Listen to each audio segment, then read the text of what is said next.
or are there gaps in the system? Tonight, we unpack the powers, responsibilities, and realities of legislative oversight in Nigeria. And if time permits us, we'll talk about other national issues. Deputy Spokesman, House of Reps, Philip Apese, is on the program tonight. Good evening, Honorable. Thank you very much for joining us on Politics Tonight. It's a pleasure to have me. Right. So, as always, let's start with your assessment of the legislative priorities under Tajuddin Abbas's leadership. Are there any key bills or motions you think should have received more attention?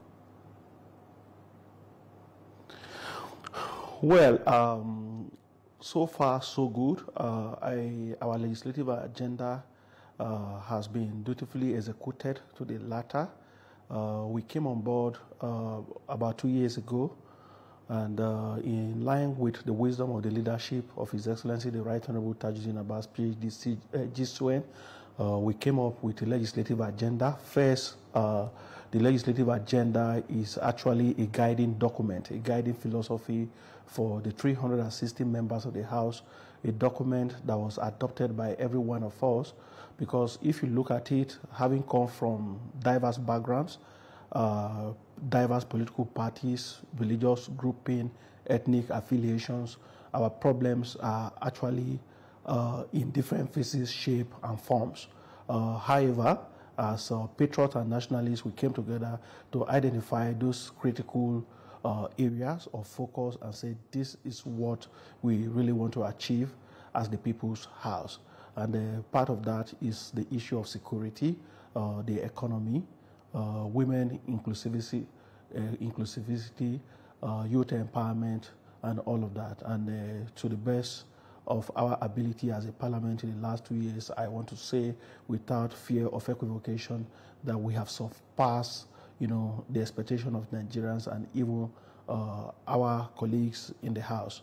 To a large extent, we have done very well.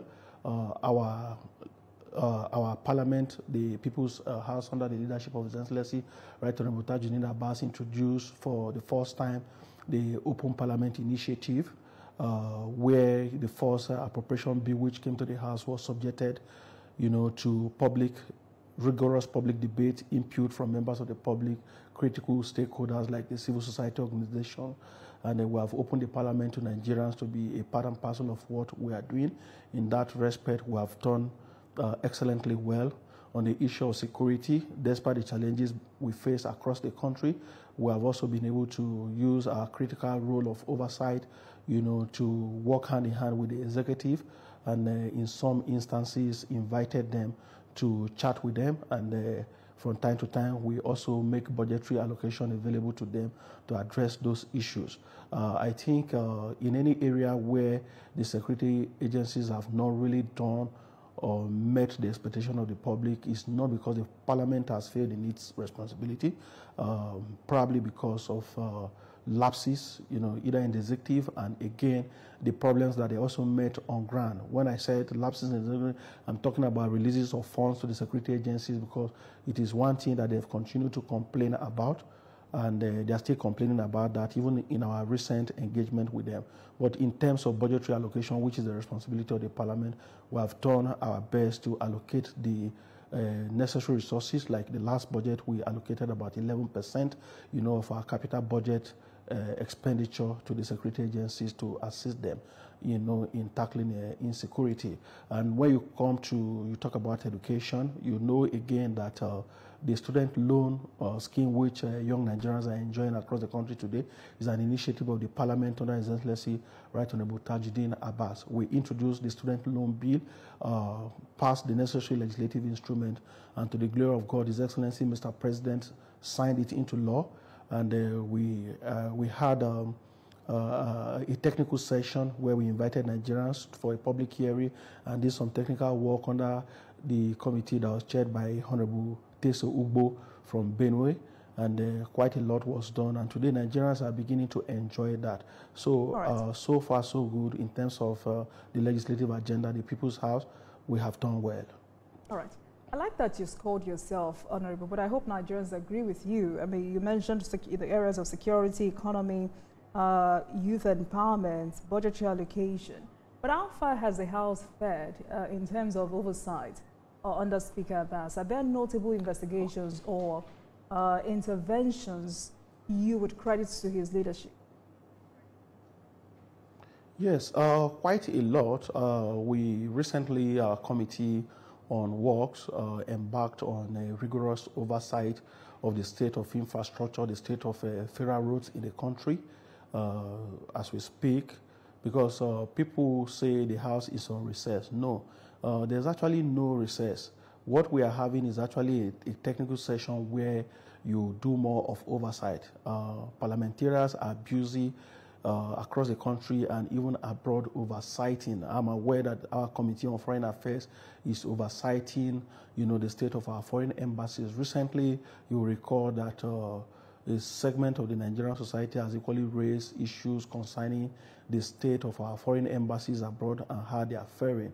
Our Committee on Foreign Affairs is at the moment engaging with the embassies across the world, to see how best we can actually raise our image in that regards. Like I mentioned earlier, the Committee on Works is at work.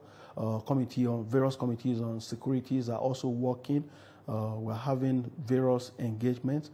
We have equally, we can score ourselves in terms of bills and motions, that we have seen, to the workings of the country. Another good example, even the state of emergency that was declared in Rivers State, I can tell you the intervention of the House in relating with the executive to ensure, that it does not exceed the 6 months which was initially proclaimed. We have been part and parcel of the peace process in Rivers State to ensure that, democratic governance is restored to that state and to the glory of God. I think on the 18th, the state of emergency will be lifted. We have done quite a lot, in various areas.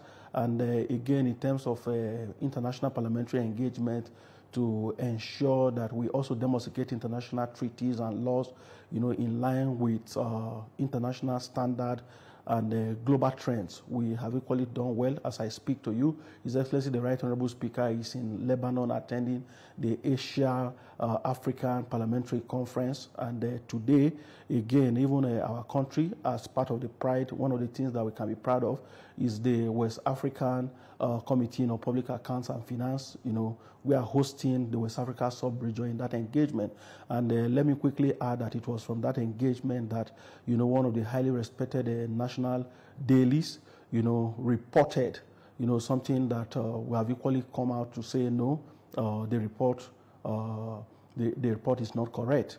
I'm not saying they are wrong because they were actually at the event, but probably because as a result of fatigue, either from the editors or the reporter who was on ground, he misled Nigerians where he said that the speaker is against reckless borrowing by the executive. And I think to put that in proper perspective, what was actually said at that event, let me start first by saying that His Excellency the Right Honorable Speaker wasn't actually at the event. He was represented by a very senior ranking member of the parliament who delivered his speech. In law, they say the facts speak for itself. The full text of the speech has been relayed, by the 10th House for Nigerians to see exactly what Mr. Speaker has mentioned. He has continued to say this even when Mr. President visited the parliament some time ago on June 12th to deliver the national address. He has continued to say that our budget, our finances must meet the expectations of the ordinary citizens. And from that speech, he also said that borrowing, that the parliament is support of borrowing, but these borrowings must address critical issues. And part of our duty as a parliament is that we must oversight and ensure that every single kobo that the government decide to take, either domestically or internationally, must, go in, to help in ameliorating the sufferings of our people. That is to say that accountability and transparency, which are part and parcel of our legislative agenda at all times, must be upheld strictly. All right. So in that regards, I think we have also done well. Right. So having said all this, some critics say the House has been too passive or slow under the leadership of Speaker Abbas. What's your response to that? His critics say his inexperience with parliamentary procedure appear to hinder thorough legislative scrutiny, prompting concerns about passivity. What steps is the House taking to address these perceptions? Well, I think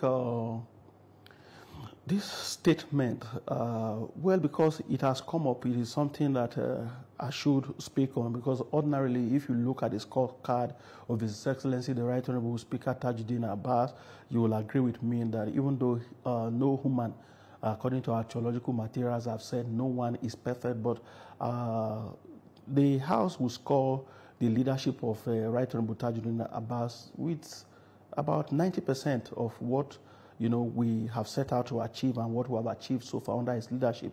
In terms of legislative experience, I don't know exactly what such kind of persons are talking about, but if you look at it, this is a man who, is in his 4th term in the parliament. And this is the first time in the history of the parliament has any speaker since 1999 has garnered the kind of vote he scored when he became the speaker. About 357 persons, out of 360 parliamentarians voted to elect this leadership. And from time to time, we have also been able to review his leadership, as the number 1 person in the parliament. And so far, so good. I can tell you that His Excellency has run an inclusive administration. His leadership has seen to fairness, accountability, and transparency even within the parliament. He's a selfless person.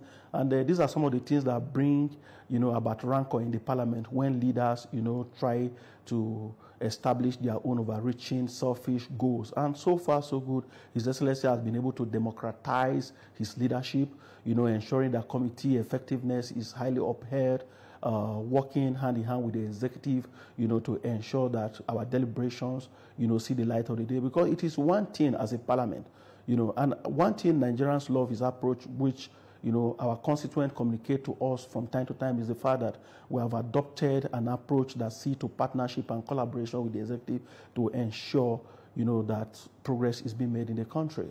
So far, so good with the level of progress that we have recorded. I think, in my humble opinion, that His Excellency is someone, he has delivered. The leadership of the House is intact. He has been able to establish, mind you, that this is the first time in the history of the parliament in Nigeria that you have 8 political parties.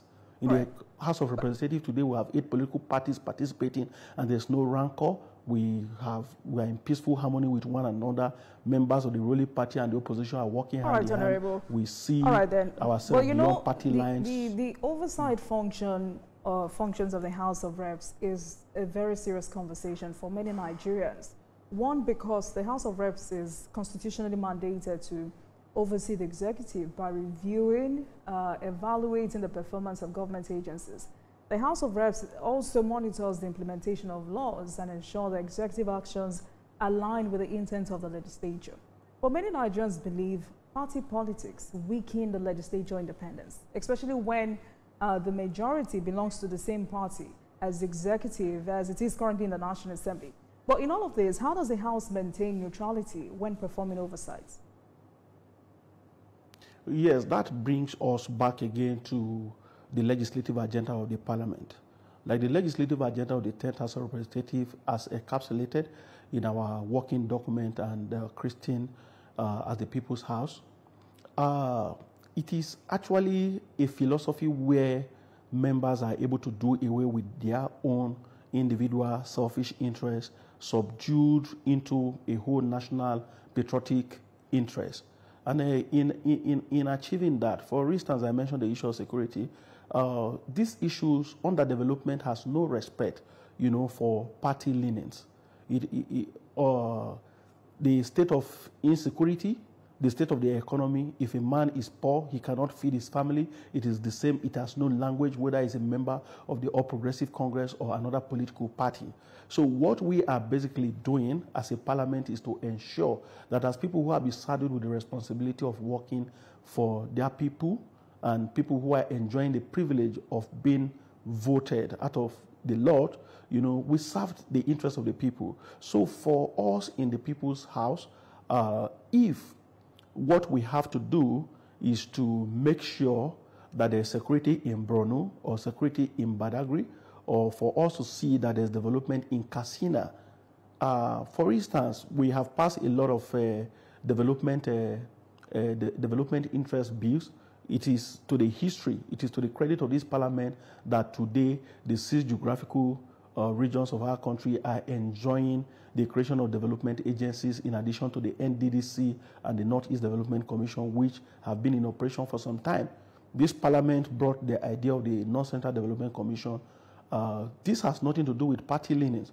We brought about the South-South Development Commission. These are agencies of government that have been created, you know, in synergy with the executive, thanks to His Excellency President Honorable, let me create this scenario. Also saw the need to... I apologize. Let me create this scenario. Because, for instance, you know, we hear a lot, and there must have been situations where party loyalty may have interfered with legislative integrity. There must have been cases where you or your colleagues may have experienced, you know, some kind of pressure, either from within or outside the House, to tone down or stop an oversight process, especially for cases where oversight hearings or investigations happen behind closed doors.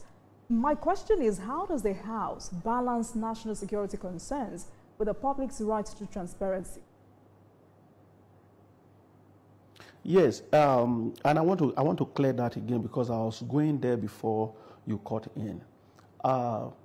First and foremost, we were voted as members of the National Assembly, not members of our political party's assembly. We were also voted to represent Nigerians from our constituency. So no individual, you are voted in as a member of the Nigerian parliament, so the Nigerian interest comes first, and that is why it is called the House of Representatives of the Federal Republic of Nigeria. So what we basically do is to promote the interests of our country, patriotism, to ensure that we build synergy with our colleagues from every part of the country to ensure that, you know, we have this steady development which has eloped the country over a period of time. So I believe, for the good part of it, from interventions and meetings and strategic debates that we have had in the House, majority of the members of the 10th House of Representatives under the leadership of His Excellency have done their best. If you have taken time to watch some of our debates, we don't debate along party lines. And I know very well that nobody, you know, nobody has been under any form of coercion or force, you know, to align with any decision. Let me give you a very good example. The tax reform bills which, you know, passed through the legislative process under our leadership. Well, we did quite a lot. Those committees, you know, saddled with the responsibility of scrutinizing the bills, you know, was populated by virtually all the political members from all the political parties, and they did their best. They came up with a working document. And of course, when decisions are made by committees, you know, for instance, if you go to oversight a particular committee, when you bring it to the House, it goes through, you know, another legislative process before it is eventually passed. So even if the committee is populated, you know, the leadership of the committee is of the APC or the opposition, you bring it back to the House again, the final decision of the House is usually where everyone is there. So, but again, they will say in democratic palace that the minority will always have their say, but the majority will have the day. It is not anybody's fault that Nigerians, in their wisdom, in 2023 elected more members of the APC than other political parties. But how transparent is the oversight process itself? And would you support more public or televised hearings to boost public trust? But I'll allow you to answer that question when we return from this break. Please stay with us, everyone. This is Politics Tonight.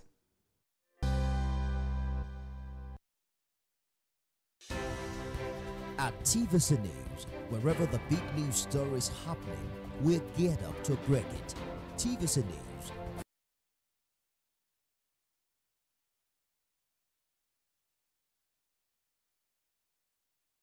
Power, politics, and accountability on fireworks. No seat is too high, no question too hard. If they hold an office, they are on the hot seat. If they have power, they answer to the people and answer the hard questions. Only strong men lead, not weak men who don't have knowledge, who don't have capacity, who don't have access. This is not just talk. This is fireworks. Corruption in what? You cannot send your animal to where they train police officers. No filter, no favoritism, no fear. No holds barred. Unbiased, unafraid, unfiltered. Why should people elected into office and are being funded by the treasury of the state, and then their salary and allowances will be treated in secrecy? Fireworks, only on TVC News. TVC News, first with breaking news. Welcome back, everyone. Tonight, we unpack the powers, responsibilities, and realities of legislative oversight in Nigeria. Deputy Spokesman, House of Reps, Philip Abiase, is my guest tonight. Thank you very much for staying with us on the program, Honorable. Right.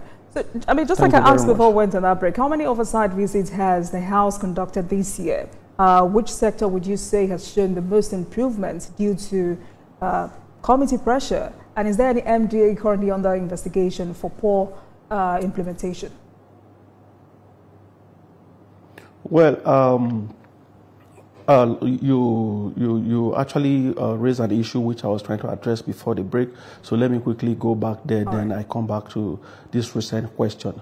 The media has a greater role to play in terms of reporting the activities of the House for Nigerians to know exactly what we are doing. And on the other hand, as a parliament, we also have a greater responsibility to ensure that we give, room to the media to also be able to look into what we do very well and for Nigerians to also see. And to the credit of His Excellency, the Right Honorable Tajuddin Abbas, GCON, in this regard, we have done quite well because today, we have the presence of the media in the House, and all committee engagements, are covered. Unlike in the past where you have what they used to say, take off the camera and things like that. Everything that we do, is in the full glare of the public. Nigerians can see what we do, and that again goes a long way to help us because. Are you sure, Honorable? The essence of are you sure, Honorable? There are some probes that happen behind closed doors. No, we have not had any secret probe as far as the 10th House of Representatives is concerned. Since June 2023, since we came aboard, we've not had a secret probe. All that we have done have been in public domain, and a good example to that effect is even, the committee which today, by the grace of God, I deputized the Right Honorable Akintunde Rotimi Jr.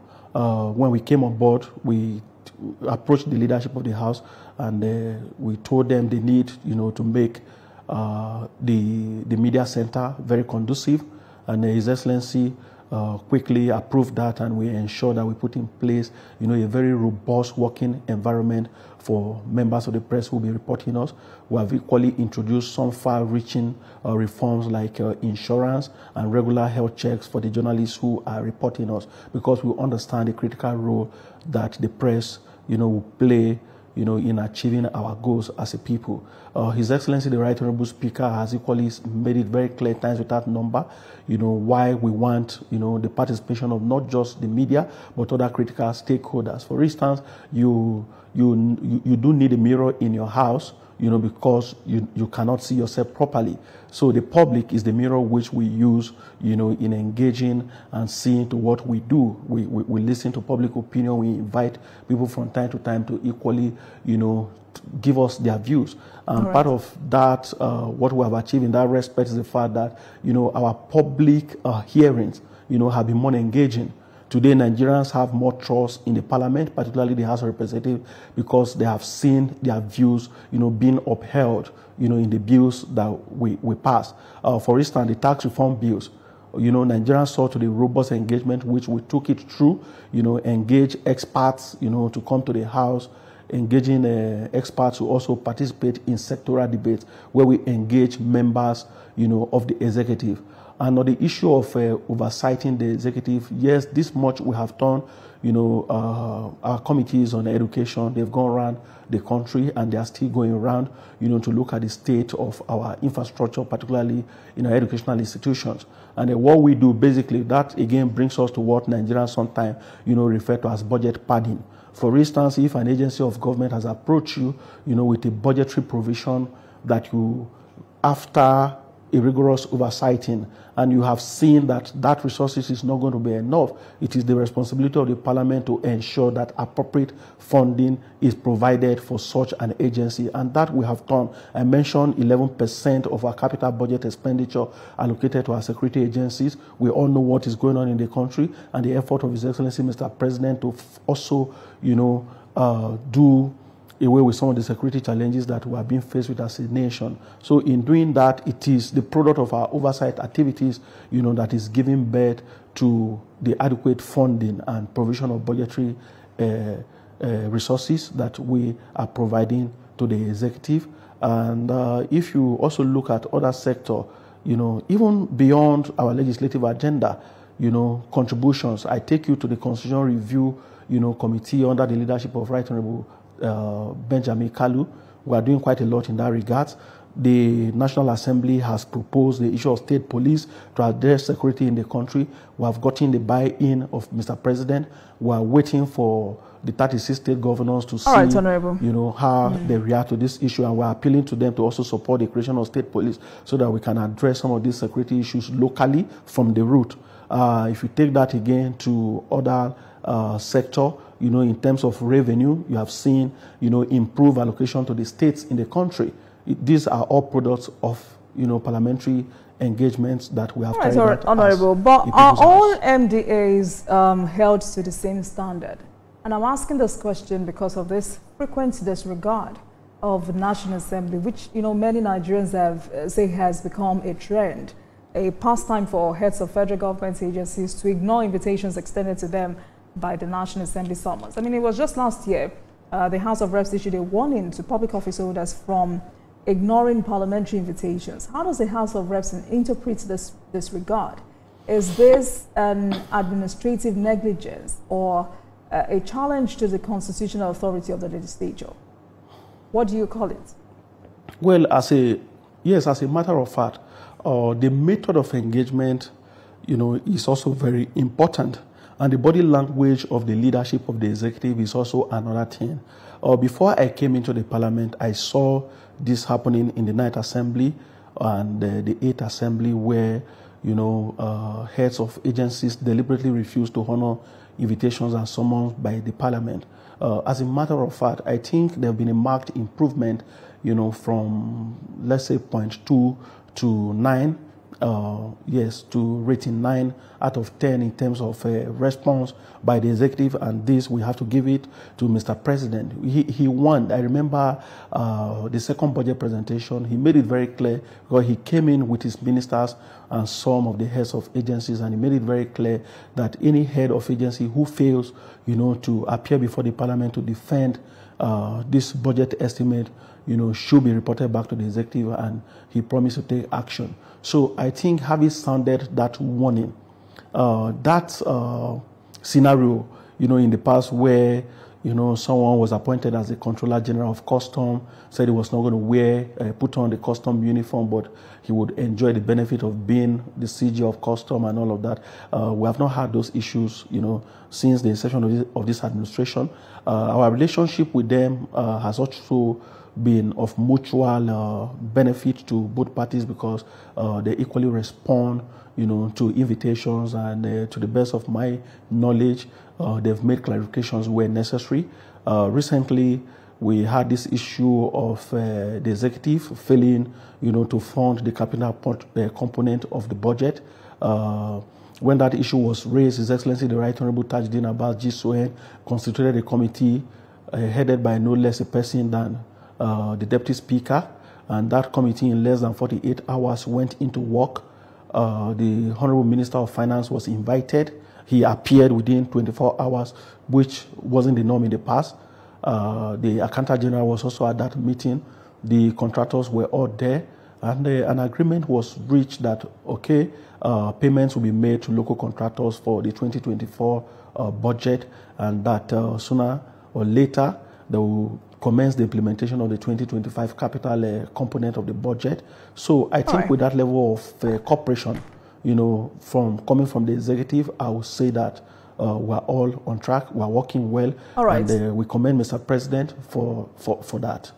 But if you say it's 9/10, I think it's an improvement, but Nigerians think it should be 10/10. But at what point does such behavior become contempt of the legislature? Because, I mean, honestly, some Nigerians think it's a deliberate act of defiance.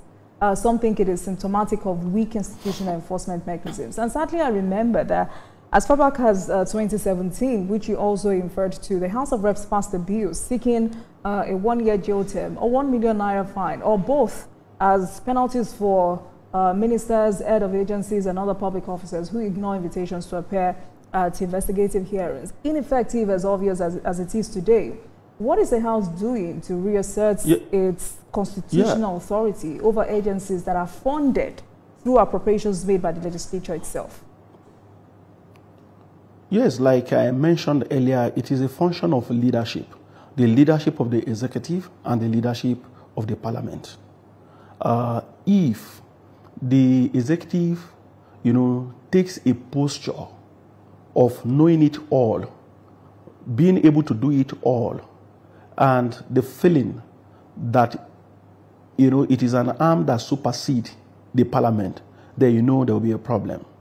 On the other hand, if the parliament also decides to be overreaching, going over and above its constitutional mandate, you also know that there will be a problem. But the synergy that we have today, first, like I mentioned, is a question of leadership, the executive understanding, and you give it to the current leadership of the country under His Excellency Asiwaju Bola Ahmed Tinubu. He went through the parliament, so obviously he has a high regard for the parliament. The vice president of the country also is a product of the parliament. He knows that very well. You have other senior ranking members of the executive, who also understand the workings of the parliament.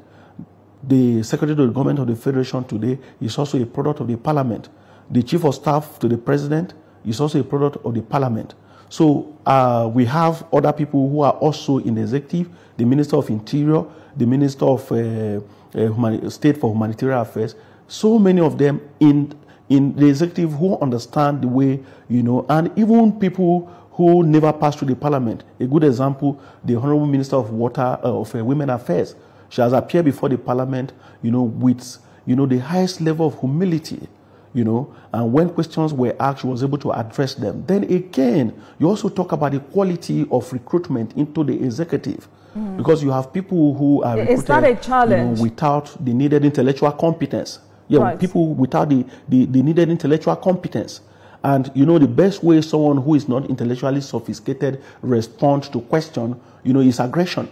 So when you invite them to parliament in a way to hide their incompetence, they become aggressive. So today we have a parliament peopled by highly sophisticated intellectual personalities, and members of the executive, people who also, a couple of them passed through parliamentary assessment before they were approved, to hold those positions.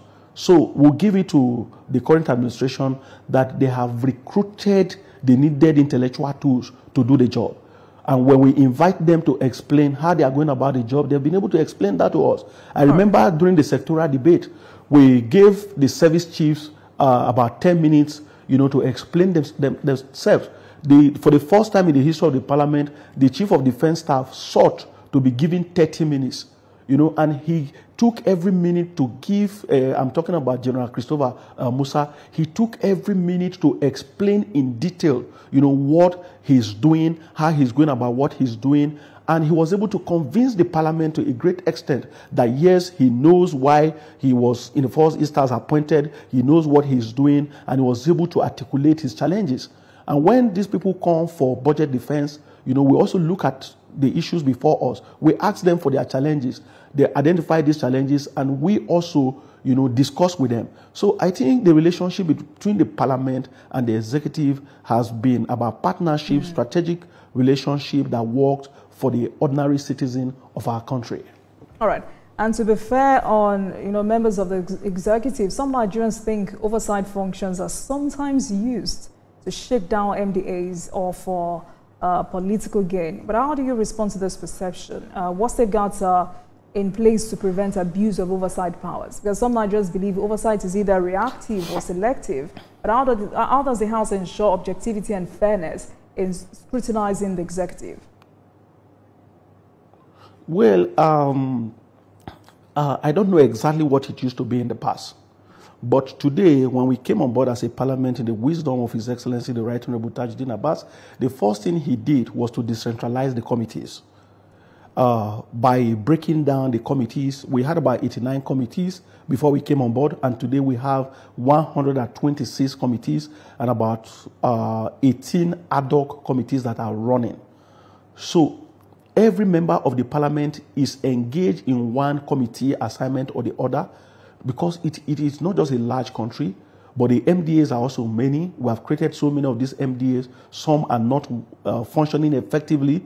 You will recall how we dealt with the issue of the Oversighting Committee report, where we also set up another committee headed by no less a person than the Majority Leader of the House, Professor Julius Ihovere, to review recommendations of the Oversighting Committee report in trimming down the MDAs.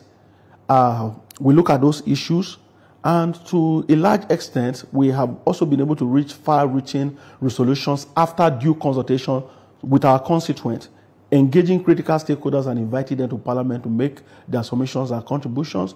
And in doing this, because of the high number of committees that we have today, I can tell you that no MDA is left out of our oversight activity. You know that some agencies also perform, more critical roles than others. I'm not saying that any agency is less important than the other, but again, the areas where we have also invested the taxpayers' money, they also demand higher attention, and that we are giving to all this sector. Then you also look at critical issues. What are the basic necessities? What are the basic needs, of our citizens? So if you are looking at health, you are looking at education, you are looking at the state of infrastructure, particularly within the Federal Capital Territory and every part of the country, you can now see why it is not unusual, for our committee members to be all over the country working. I can tell you that within the last 6 weeks that the Parliament went on recess, every member has been actively engaged. That is exactly why I'm here.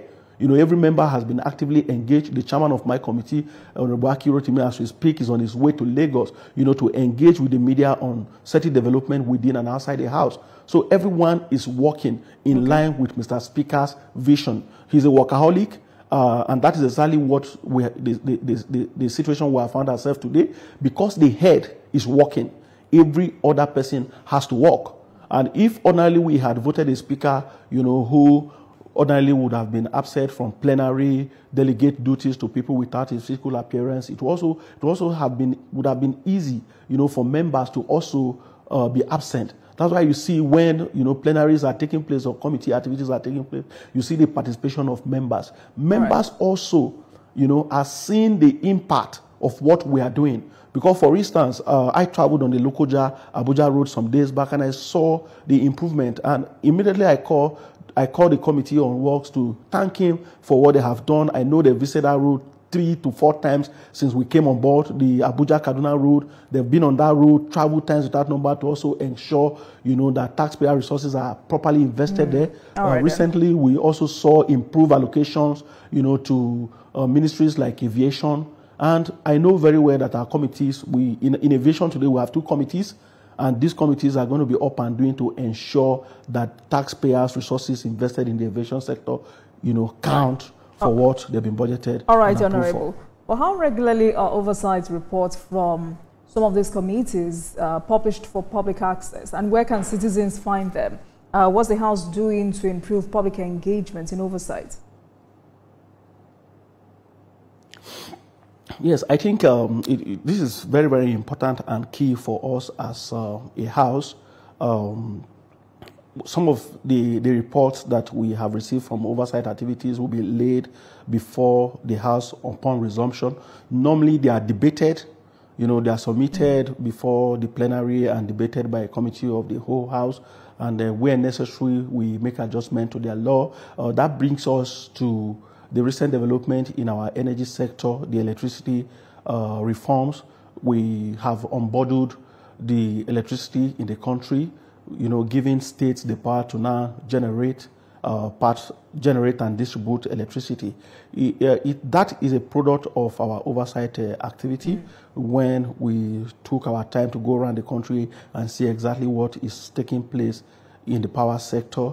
We came up with some useful recommendations which transmitted into an amendment. The Constitution Review Committee is also another area, where members of the public can also engage with us, because the amendment to the Constitution is an overhaul, of the existing situation and what the situation should look like in the future. I've talked about the issue of state police earlier, the creation of states, the creation of local government, the involvement of women, the special seat, for women which Nigerians are canvassing for.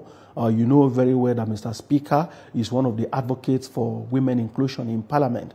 He has made sure that every strategic committee in the House, women are directly involved. He believes in that, even though that bill is being sponsored by the Deputy Speaker and about 42 other members of the House. So if you follow our activities on the Constitution Reform Committee, we have development partners, PLAC, and other interventionist agencies that are working hand in hand with the Parliament. So these issues are also in public domain. We have had public hearings across the 36 states, across the 6 geopolitical region as well, and it is a continuous work. It's a work in progress. So we'll continue to engage Nigerians, invite them to the People's House.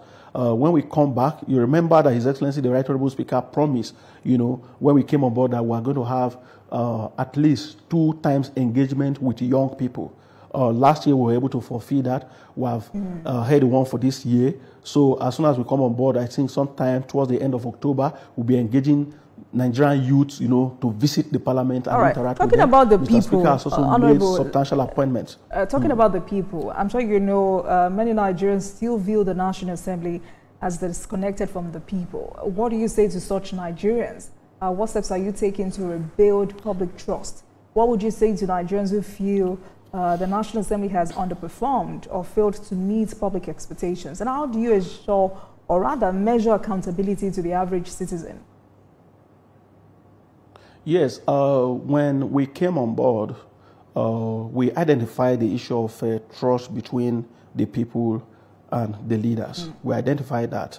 Like I've mentioned in several fora, it is very true that ordinarily, even in the country today, the issue of trust deficit, starts from the family. This is September. Parents are, children are returning back to school, and couples, are having that kind of engagement in terms of mistrust as to school fees and all of that. These things, go beyond families to age groups to even religious settings and all of that. So when we came on board as a Parliament, we identified that problem. It's a very big challenge in the country, and we took it upon ourselves. So to be able to address that, we came up with the Open Parliament initiative to ensure that beyond the media, Nigerians are directly involved in what we do. They see them, they make their contributions, they make their input, and their input are seen to be upheld. And in line with Mr. Speaker's philosophy, he has said, we don't know it all. In terms of disconnect between the people who have been elected with majority of votes, to represent them in Parliament, I think that is totally out of place, because in the first instance, members of Parliament were voted by the Nigerian people. And we also have mechanisms in place from time to time that the elected representatives return back to their people through town hall engagement, through political party meetings, and a couple of other forms of engagement that members of Parliament interact with citizens. So what we do in the Parliament basically is an aggregation of the views and opinions of Nigerians, starting from the constituency level to the National Assembly level. We express these views, and a couple of times we have seen parliamentarians being awarded either by their constituents or by mirrors of the society to say they have done well. So for us, we take all this into consideration, and Mr. Speaker has said that we should be open to assessment, regular periodic assessment by critical stakeholders to equally examine and do better. He's a man who is in a hurry. He's a man who is in a hurry to deliver. He wants to do better for Nigeria. And he's a young leader who wants to see that, yes, we really do well as a Parliament. Great place to leave this conversation. Thank you for speaking with us tonight. I mean, it was important to have that conversation with you for the purpose of clarity and for better relationship between the legislature and the executive. Thank you so much for speaking with us. Deputy Spokesman, House of Reps, Philip Agbese. Thank you for your time. It's a pleasure. Thank you so much for having me.